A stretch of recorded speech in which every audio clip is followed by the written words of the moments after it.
Conocido mundialmente como el ladrón de cerebros, Pera Estupiñán lleva 2 años dedicado a investigar el sexo.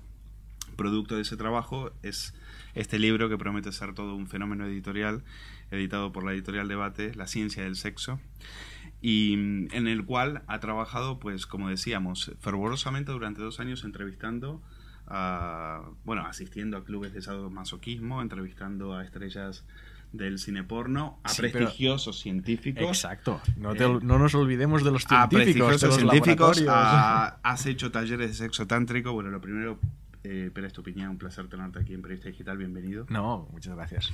Y bueno, hablábamos antes, claro, ¿qué eres? ¿Un científico? ¿Un divulgador?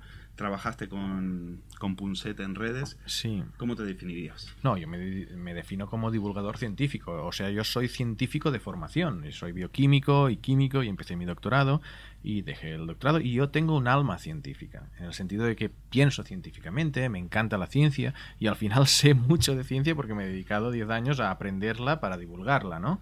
Pero en lo que me defino es depende de lo que hago, es más periodismo científico, depende de lo que hago es más divulgación científica y en este caso, pues divulgación científica sobre la sexualidad. Pero vamos a ver, vas a pasar a la historia no por este libro, ni por ser el gran divulgador del sexo, sino por ser el primer hombre que tuvo un orgasmo bajo un escáner de resonancia magnética funcional. Sí.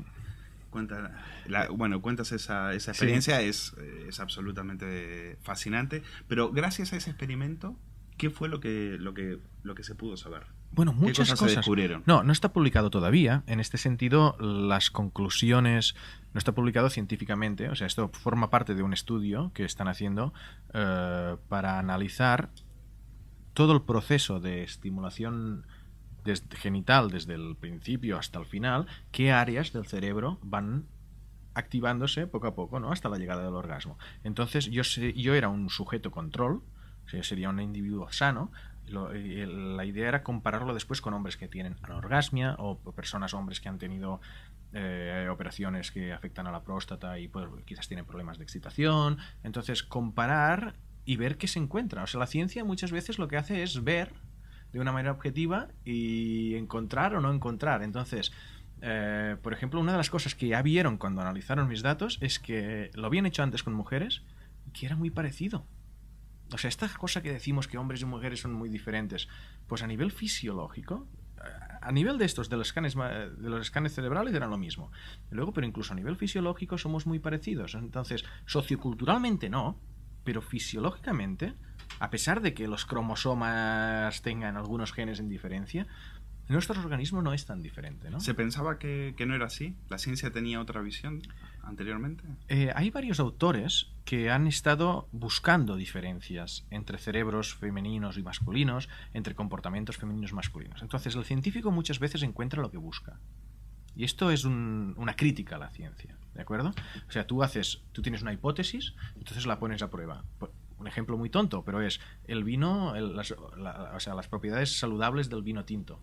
Nadie busca las propiedades negativas del vino tinto. Entonces solo vas a encontrar ventajas del vino tinto, porque es lo único que estás buscando. Entonces, cuando tú buscas diferencias entre cerebros de hombres y mujeres, tradicionalmente siempre has encontrado diferencias, pero no has encontrado las similitudes, porque no lo estás buscando. Ahora que se están recopilando muchos datos, y esto hay un estudio del Janet Haidt, que es una socióloga, que ha hecho un metaanálisis, que en metaanálisis en ciencia quiere decir recoger todos los estudios científicos que se han hecho sobre un único tema, en este caso similitudes o diferencias entre hombres y mujeres, y analizarlos de una manera objetiva. Y lo que ha concluido es que realmente no somos tan diferentes. Todas estas ideas de es que tenemos una capacidad superior los hombres en esto y las mujeres en esto, la conclusión es, dentro del grupo de hombres hay mucha más diversidad y dentro del grupo de mujeres hay mucha más diversidad que entre los grupos de hombres y mujeres comparados. Háblame del tema de las hormonas. En tu libro las defines como el lenguaje interno de nuestro cuerpo. ¿Por qué son tan vitales? Bueno, es la manera como funciona nuestro cuerpo. Entonces esto, una cosa que aquí sí que quiero matizar es que a veces cuando se habla de las hormonas relacionadas con la función sexual o con el amor, parece que quieras decir que solo existe eso, y no solo existe eso. Evidentemente, este es un aspecto de nuestro comportamiento, pero es la manera como funciona nuestro cuerpo. O sea, nuestras células, ¿cómo saben? O sea, mis neuronas no saben nada. Mis células no saben lo que tienen que hacer. Las señales que mis células reciben son hormonas. Si reciben noradrenalina, le dice, oye, empieza a quemar glucosa, que aquí está pasando algo. Y eso es lo que sabe esa célula. Y mis genitales pues, están conectados a mi cerebro, pero ¿cómo? Por nervios y por señales químicas. Entonces, es interesante saber esto, no para reducir la experiencia sexual solo a nervios y a hormonas, pero para saber cómo funciona y por qué a veces no funciona bien. Y aquí entramos en la medicina sexual, cuando a veces hay causas psicológicas, pero a veces también hay causas fisiológicas de que eso no funcione correctamente. ¿Se sabe químicamente cómo es un orgasmo? ¿Cómo actúa nuestro cuerpo durante un orgasmo? Se saben algunas cosas. O sea, más que la química, o sea, algo que es el sistema nervioso está más involucrado que la química. O sea, son los dos, ¿no? Pero un factor básico en la aparición del orgasmo es el cambio del sistema nervioso parasimpático al sistema nervioso simpático.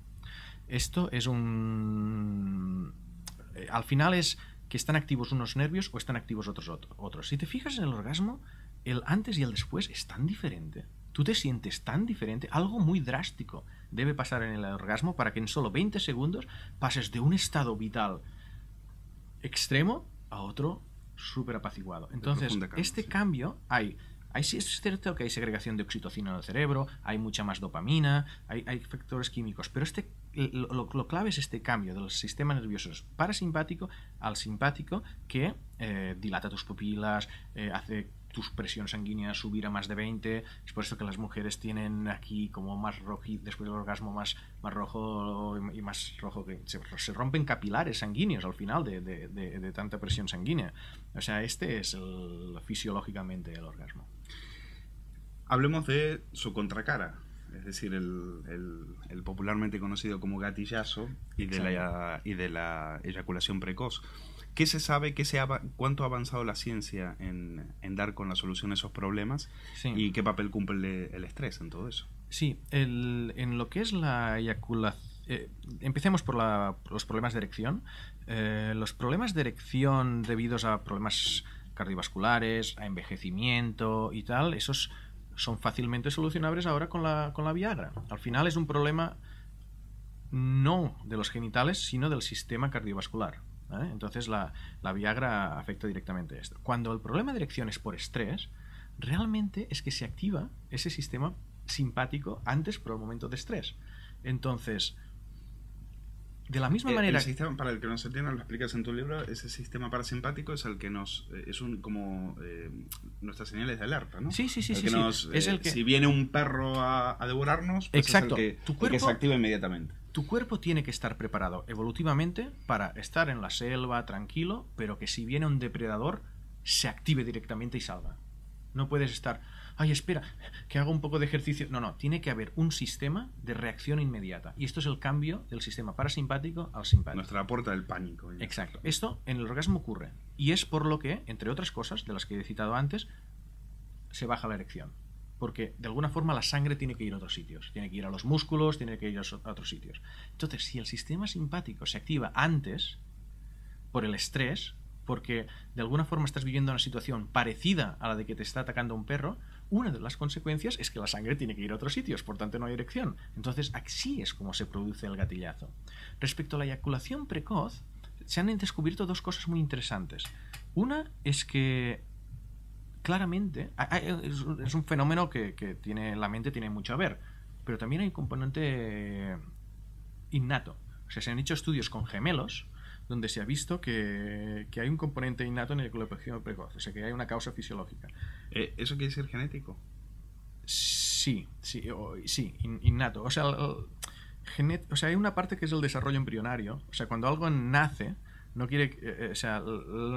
la concepción empieza en el óvulo fecundado. Entonces, estos 9 meses en el embarazo influyen mucho. Allí no solo influyen los genes, sino influyen los entorno hormonal y accidentes que pueda tener la madre. Entonces, todo esto es antes del nacimiento, pero no es genético. Entonces, es un poco ambiguo, ¿no? Pero otra cosa que se ha visto es que, por ejemplo, se puede tratar de muchas maneras, pero una es con antidepresivos. O sea, si tú te fijas, las personas que toman antidepresivos que actúan como inhibidores de la recaptación de serotonina, ¿vale? Serotonina es una hormona relacionada con la depresión y tal. Uno de los efectos secundarios de estos antidepresivos es la impotencia. O sea, tienen problemas de deseo y de excitación. Entonces, dando dosis pequeñas de sustancias que lo que hacen es aumentar los niveles de serotonina, también retrasan la eyaculación. Entonces, hay un remedio farmacológico para la eyaculación precoz, que también hay muchas técnicas de sexólogos pueden explicar perfectamente cómo retrasar la eyaculación, ejercicios, pero también hay un desarrollo farmacológico al respecto. El sexo, la actividad sexual está muy ligado también con la vida nocturna, con la marcha, sí, y con los desenfrenos, ¿no? Con la desinhibición. La desinhibición. Claro. No todas las drogas confluyen positivamente hacia tener una actividad sexual, vamos a decir, plena. Háblanos un poco de eso. Fundamentalmente te preguntaría sobre dos: el alcohol y la cocaína. Vale. Es un efecto interesante porque si tenemos que ver la respuesta sexual con una combinación, eso lo llaman el dual control model, ¿no? Es una combinación de excitación y inhibición. Por ejemplo, el alcohol es un depresivo del sistema nervioso central. Es decir, apaga un poco la actividad del cerebro. ¿Eso qué implicaciones tiene? Tiene la implicación de que nos desinhibe. O sea, las partes del autocontrol, del no, es que no debería, no sé qué, se debería. Entonces te hace sentir más excitado. Pero como es un inhibidor de todo, muchas veces es como, oye, pues tampoco estoy tan no sé qué. Las mujeres, por ejemplo, después de beber mucho alcohol, se sienten más excitadas, pero no llegan al orgasmo. Les cuesta más llegar al orgasmo si han bebido mucho. Muchos hombres tienen problemas de erección si han bebido muchísimo. Y esto es porque el alcohol lo inhibe todo. Inhibe la propia inhibición, por tanto, te hace sentir más suelto, pero también inhibe la excitación. Entonces, con la cocaína hay un efecto... o sea, favorece de alguna forma, e incluso momentos orgasmáticos en el momento de tomar cocaína, entonces favorece la actividad sexual, el deseo, porque al final lo que aumenta es la dopamina, ¿no? Que la dopamina es una hormona relacionada con la motivación, mucho relacionada con el placer, entonces te hace sentir muy vigoroso y puede mejorar, pero lo que se ha visto es que a largo plazo puede tener un efecto contraproducente en lo que es la actividad sexual. De todas formas, lo de las drogas es complejo, porque la ciencia ya sabes que no está exenta de ideologías, ¿no? Y entonces nadie va a estudiar los efectos positivos de las drogas en el sexo. Entonces solo se estudian los efectos negativos. Y entonces cualquier bibliografía científica que busques sobre efectos de las drogas en el sexo va a encontrar problemas. Nadie va a publicar algo diciendo en esto son positivas. Cuentas también en tu libro que un científico español, Jorge Ponseti, está estudiando el cerebro de los pedófilos. Sí. ¿Qué ha logrado saber sobre eso? ¿Qué te ha comentado sobre eso? Bueno, Jorge Ponseti lo conocí justo en el congreso de la International Academy of Sex Research en Portugal el verano pasado, en Estoril, y él empezó a identificar áreas del cerebro de los pedófilos que son diferentes a las áreas de las personas no pedófilas. Eso te sirve como diagnóstico, pero no te explica por qué son diferentes. ¿De acuerdo? Entonces, ahora es cuando está empezando un estudio con 240 y algo, creo, pedófilos. Piensa que pedófilos no es lo mismo que pederasta. Pedófilo es la persona que siente atracción sexual por los niños. Pero la mayoría saben que esto está mal, saben que no deben hacerlo y no lo hacen. Es como sentir atracción sexual por la novia de tu amigo. Dices, siento atracción sexual, pero no voy a hacer nada porque es la novia de mi amigo. Entonces la mayoría se controlan. Y hay más de los que la gente no va admitiendo por ahí que son pedófilos. Entonces el pederasta es el que siente este deseo, pero lo siente tan fuerte y tiene tan poco control que termina causando un acto que sabe que es ilegal, sabe que no debe hacer, pero no puede controlarse. Entonces, una parte de su estudio es comparar los cerebros de las personas que se pueden controlar y las que no se pueden controlar, ¿vale? Y entonces también tiene varias hipótesis de trabajo relacionadas, una de las hipótesis es ver si hay un fallo en el desarrollo del cerebro. O sea, a todos nos gustan los niños.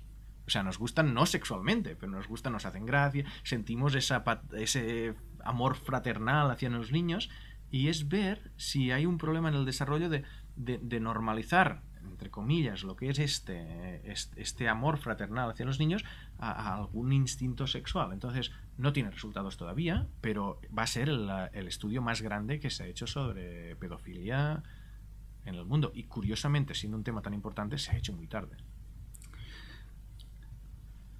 Una parte muy graciosa de tu libro es cuando tratas el tema de la pornografía y comentas que activa áreas del cerebro, activa como circuitos nerviosos que hasta ahora han sido inexplorados.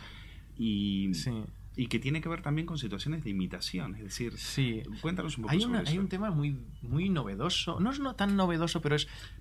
Perdona. También hay que decir cómo has llegado también a ese tema. Eres un poco granuja, lo cuentas en el libro. Invitas a una amiga a tu casa y le dices, vamos a hacer un experimento. Y le pones una peli, ¿no? Claro. Una peli porno sí. de YouTube. Sí, porque aquí hay una historia interesante. Son dos cosas relativamente diferentes, ¿eh? Pero hay un estudio científico de una sexóloga... no recuerdo el nombre ahora, de Canadá, pero bueno, que ella ha demostrado que la conexión entre el cerebro y los genitales de las mujeres no es tan clara. O sea, nosotros los hombres sabemos que si al ver que tenemos una erección, sabemos que nos hemos excitado, pero muchas veces dice que las mujeres pueden estar lubricando sin darse cuenta de ello hasta que no comprueben. Entonces dice que hay situaciones como ver pornografía, que ellas pueden decir, a mí esto no me gusta, lo que te decía pero los genitales sí reaccionan. Claro. Entonces yo le fui a tu amiga y me dice, oye, ve pornografía. Yo le decía, ¿te gusta? No sé qué. Y le decía, ahora compruebas y bueno, fue un desastre. Me dice, ¿pero tú de qué vas, no? Pero bueno, esto es una anécdota, ¿no? Pero lo de la pornografía era interesante por el tema de las neuronas espejo. Las neuronas espejo, se han hecho experimentos en monos donde se ve que son unas neuronas que se activan en el momento de la imitación. Entonces, se supone que existen en humanos, lo que pasa es que no se pueden medir directamente. Y una de las asunciones es que ver porno sería una de las actividades que más activa las neuronas espejo, estos circuitos de imitación, y es por eso que nos atrae tanto el ver a unas personas copulando, porque de alguna forma nos hace sentir partícipes de eso, ¿no? Es una hipótesis, pero está siendo estudiada. ¿Y por qué a la ciencia se le resiste tanto el punto G? Bueno, porque lo que se ha hecho, o sea, el punto G, muchas mujeres dicen que existe, ¿vale? Entonces la ciencia no puede negar que exista, porque muchas mujeres dicen, oye, yo tengo un punto en la vagina que si me tocas con cierta presión allí, yo lo siento más. Y es ese punto y no es otro. Entonces la ciencia ha buscado qué hay allí y ha dicho, voy a ver si hay más terminaciones nerviosas. Y no las ha encontrado. Voy a ver si hay alguna estructura interna que puede ser un órgano. Y no la ha encontrado. Entonces ha estado buscando algo en esos puntos y no lo ha encontrado hasta que, con medio de sonografías, ha habido Odile Busson, que es una investigadora francesa, que ha visto que el clítoris interno, porque a nosotros, a los hombres, el pene en el momento de excitación se pone erecto, pero el clítoris de las mujeres también. Y no solo la parte de fuera, sino todo el cuerpo interno del clítoris. Entonces, cuando se pone erecto, crece muchísimo por dentro. Entonces, hay un punto dentro de la vagina que si tocas con suficiente presión, podrías acceder con contacto al clítoris interno. Y esto podría ser el punto G. Podría ser el punto donde puedes acceder al clítoris interno. Pero la ciencia, hasta que no lo tiene todo súper controlado, no lo da por bueno. Entonces hay estas ciertas controversias sobre si existe o no existe y tal. Dices que sí se pueden hacer gay. Sí, claro. Vemos gente que dice que, bueno, que incluso que la homosexualidad, algunos hasta se atreven a escribir libros diciendo que es una enfermedad y tal. Y tú lo tienes muy claro. Sí, se pueden hacer gay. Sí, no quiere decir que todos. Y lo malo es la homofobia, no la homosexualidad. Claro. Exacto. El tema de la homosexualidad es... A nivel científico es difícil desvincularlo del factor social, ¿no? Pero sí que de alguna forma se ve que... No quiere decir que siempre se nazca gay, pero que, digamos, cerebro masculino, cerebro femenino no son dos cosas estancas. hay un montón de cosas entre medios y lo vemos en transexualidad, lo vemos en intersexuales. En cuanto a orientación sexual, vemos que el hipotálamo es una zona que está relacionada con la orientación sexual y tal. Vemos que también hay mucha fluidez. O sea, no es blanco y negro, no es hombre y mujer, hay muchas cosas entre medios, ¿no? Ahora, si yo te preguntara, ¿qué porcentaje es biológico y qué porcentaje es social?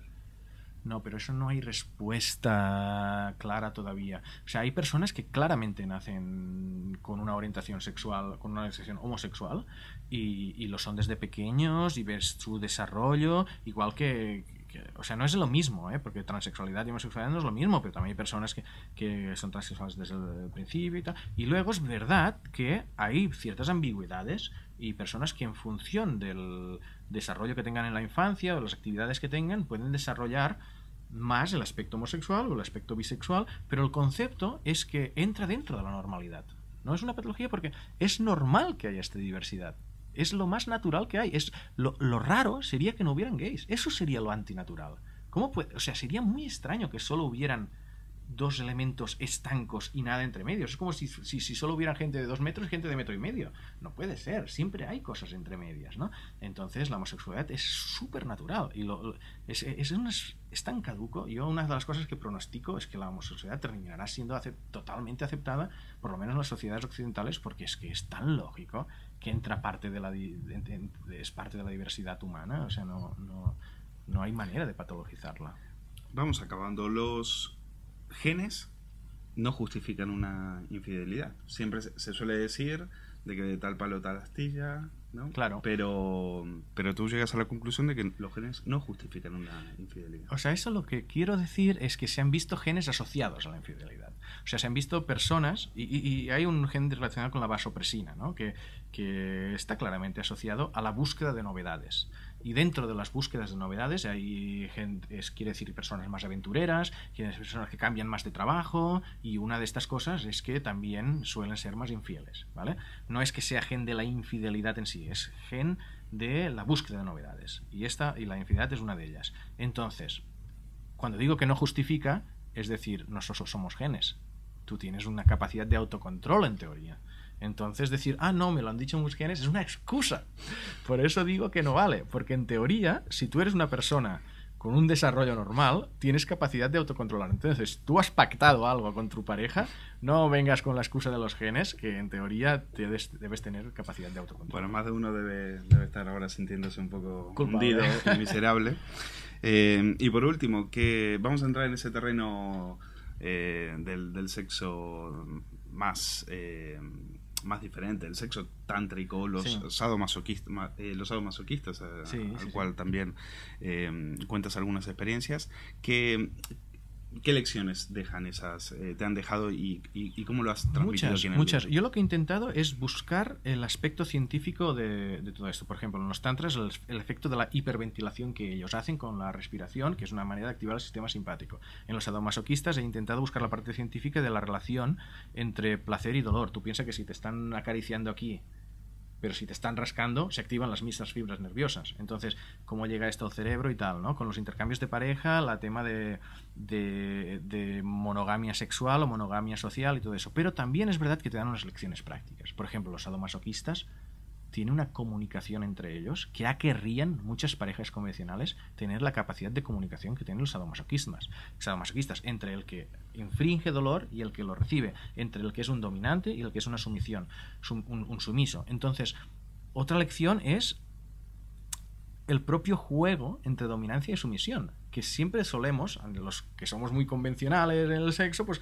solemos tener una relación pues de igual a igual, pero en el juego erótico a veces incorporar momentos de dominancia y sumisión le da un cierto aliciente. Entonces los tántricos igualmente pues también te pueden dar muchas lecciones de cómo ellos hablan de acumular energía sexual, de retrasar el orgasmo o de tenerlo sin eyaculación y entonces de alguna forma cuando ves sus maneras de aumentar la excitación al máximo, pero frenarse allí, evitar el fin.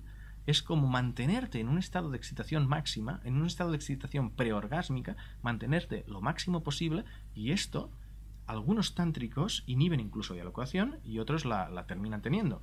Pero bueno, son enseñanzas que tú las puedes intentar aplicar, ver si te gustan o no te gustan e incorporarlas a tu actividad sexual. Bueno, espera, vamos a dejarlo aquí. Estamos a las puertas del fin de semana. He leído por ahí también que tu libro da claves para ligar mejor. Yo no sé si estás de acuerdo con eso. Bueno, ¿Se puede ligar mejor a través de la ciencia? Sí, no solo de la ciencia, pero es verdad que la ciencia, en lo que es el lenguaje no verbal, se han hecho varios estudios para entender cómo nuestro inconsciente hace que nos comportemos de una manera o no en función de nuestras emociones. Entonces, si tú aprendes a interpretar las señales que te está dando una otra persona, puedes ver si hay interés o no hay interés. Entonces, es tener más información para poder ser más eficientes a la hora de ligar. Bueno, creo que aquí Alfonso de la Editorial Debate ya está apuntándose para escribir el próximo libro, que creo que va a tener que ver con eso. Así que enhorabuena por el libro. Pera Estupiñán, gracias por venir a Periodista Digital. Y a ustedes, pues aquí lo tienen, La ciencia del sexo, uno de los que promete ser unos fenómenos editoriales de este año. Gracias. Gracias a vosotros.